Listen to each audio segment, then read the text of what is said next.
وہ chief minister جو بندوق اٹھاتا ہے اسلام آباد پر حملہ کرتا ہے، بندوق اٹھاتا ہے لاہور پر حملہ کرتا ہے، اس کو شرم نہیں آئی کہ اللہ تعالیٰ کی مخلوق کے 18 افراد، ان کا باپ چھوٹے چھوٹے بچوں کو لے کر بلک بلک کر رو رو کر فریاد کر رہا تھا، اور میں اس سے بڑا اور کوئی ظلم یا جرم سمجھ نہیں سکتا۔ 13 افراد کا قاتل عمران نیازی بھی ہے اور اس کا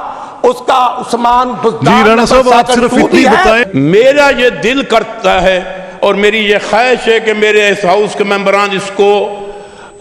سپورٹ کریں۔ ہمارا مطالبہ ہونا چاہیے کہ اس سارے واقعے پہ کے پی کے گورنمنٹ کے ہیڈ جو ہیں چیف منسٹر ہیں ان کو ریزائن کرنا چاہیے، یہ مطالبہ ہونا چاہیے۔ جہاں 2 گھنٹے 2.5 گھنٹے، جناب اسپیکر یہ دنیا کا بدترین نااہلی کا ثبوت ہے کہ جہاں اتنے گھنٹے لوگ اللہ کی طرف اور وہاں کی حکومت کی طرف دیکھتے رہے، 2 گھنٹے میں اگر پشاور سے وہاں کوئی امدادی ٹیم چلتی تو وہ بھی پہنچ جاتی۔ میں سمجھتا ہوں کہ اتنی کسی بھی گورنمنٹ کی نااہلی نہیں ہوگی جو کل جو دیکھنے میں آئی ہے۔ اس میں جو اس ریزولوشن کے الفاظ ہیں میں سمجھتا ہوں کہ یہ بہت ہی نرم ہے، یہ ان خاندان کی دل جوئی نہیں کریں گے۔ جناب اسپیکر یہ حد ہے کسی کی نااہلی کی کہ وہاں لوگ پوری فیملی دعائیں دے دعائیاں دے اور اس کو اب کہا جائے کہ وہ گئے کیوں تھے، وہ وہاں بیٹھے کیوں تھے۔ اگر ان کو یہ کہا جاتا ہے تو ان سے پوچھیں کہ آپ اس گورنمنٹ میں بیٹھے ہوئے کیا کر رہے ہیں۔ یہ المیہ جو انسانی جانوں کے ساتھ ہوا ہے ان کے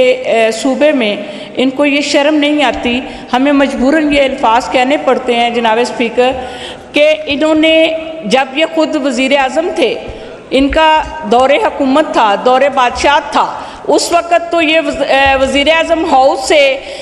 بنی گالا سوٹا لگانے کے لیے ہیلی کاپٹر استعمال کرتے تھے۔ تو اب جو انسانی جانیں 13 جانوں کا ضیاع ہو گیا اور ان کو توفیق نہیں ہوئی کہ یہ وہاں پہ جا کر کوئی ایک بھی ہیلی کاپٹر ایسا لے جاتے، ایئر ایمبولینس لے جاتے تاکہ کچھ جانیں بچ سکتی، لیکن ان کو میں نہیں سمجھتی کہ ان کے نزدیک انسانیت کی کوئی ویلیو ہے، کوئی قدریں ہیں، یا یہ سمجھتے ہیں کیونکہ انہوں نے آج کل صرف ایک ہی راگ جب لاتے ہیں جناب اسپیکر، جو آج ایکشن لیے آپ نے، یہ اگر سال پہلے بھی لے لیا جاتا تو میرا خیال ہے کچھ بچت ہو جاتی۔ لیکن سب سے زیادہ قابل مذمت بات جو ہے وہ یہ ہے کہ انہوں نے کل جو سی ایم صاحبہ کے نام کے ساتھ جو لقب دیے ہیں، جو بدتمیزی کی ہے، جو ہلڑ بازی کی ہے، میں سمجھتی ہوں نہایت قابل مذمت ہے۔ اور جناب اسپیکر ان کے لیے صرف جی سیٹ میرا خیال کرنا ان کو لیے کافی ہوگا، کیونکہ یہ ریت بنا چکے ہیں، یہ سمجھتے ہیں ہمیں کچھ نہیں کہا جاتا۔ یہ کب تک جناب اسپیکر، ہم جس صوبے سے تعلق رکھتے ہیں، ہم پنجابی میں بہن بیٹیوں کی عزت کرنے والے ہیں، احترام کرنے والے ہیں، لیکن انہوں نے یہ کلچر فروغ دیا ہے کہ ایک سیاست کو گالی بنا دی ہے، یہ سیاست شرمناک بنا دی ہے۔ جناب اسپیکر ہم بھی کسی کی ماں بہنیں بیٹیاں ہیں، یہاں پہ کسی کو بھی یہ الفاظ زیب نہیں دیتے کہ وہ اتنی حد تک بڑھ جائے کہ کسی کی بہن بیٹی کی عزت کا خیال نہ کرے۔ انہوں نے صوبے کی وزیر اعلیٰ کے ساتھ جو بدتمیزی کی ہے، اس پہ ان کو کسی صورت بھی جناب اسپیکر ان کو معافی نہیں ملنی چاہیے، اور یہ اس سے زیادہ بڑھ کے سزا جو بھی آپ آئینی طریقے سے قانونی طریقے سے انہیں دے سکتے ہیں ہم آپ کے ساتھ ہیں، ان کو دینی چاہیے۔ ان کو کبھی بھی ان کو معاف نہیں کرنا چاہیے، ورنہ یہ بڑھتے بڑھتے آگے اس سے اور زیادہ بدتمیزی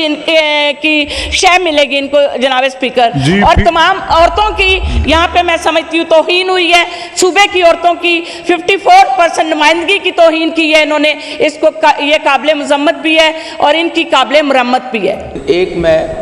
ریاست مدینہ کی جو بات کرنے والوں کو ایک واقعہ یاد کرنا چاہتا ہوں کہ پچھلے ٹرون میں جب وہ 804 نمبر پرائم منسٹر تھا، جب اس کی بہن ایک طوفان میں پھنس گئی تھی، تب کیا ہوا تھا کہ ہیلی کاپٹر بھی چلا گیا تھا، جہاز بھی چلا گیا تھا،